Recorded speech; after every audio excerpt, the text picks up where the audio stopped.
Palak Paneer. The ingredients you will need for this recipe are 1 chopped onion, 2-3 buds of garlic, 1 inch of chopped ginger, 1 chopped tomato, 250 grams of boiled and blended spinach,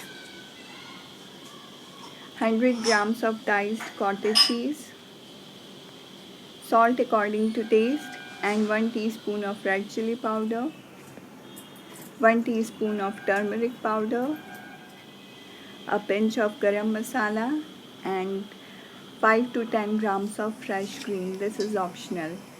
First, heat 2 tablespoons of oil in a deep frying pan on medium heat. Then add 100 grams of diced cottage cheese,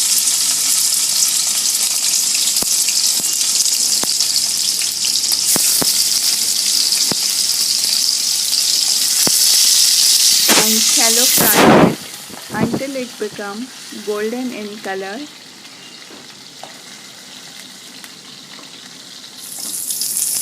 After that, take it out and keep it aside for a while. It is up to you how much oil you like in your dish. We are not adding any extra oil to make our gravy mix.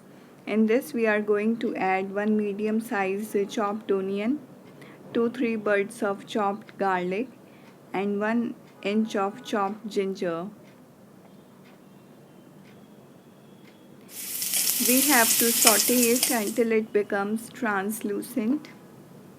After that, add salt according to taste, 1 teaspoon of red chili powder, 1 teaspoon of turmeric powder, and a pinch of garam masala.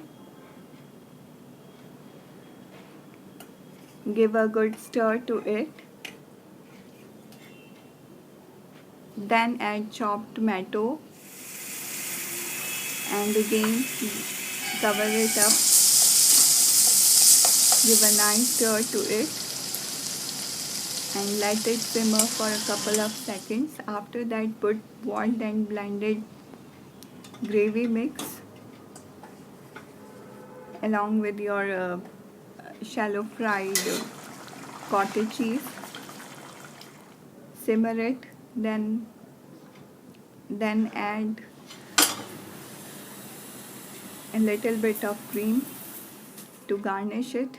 Serve it hot with chapati or rice. Thanks for watching Veg Indian Kitchen. Please do comment, rate and subscribe.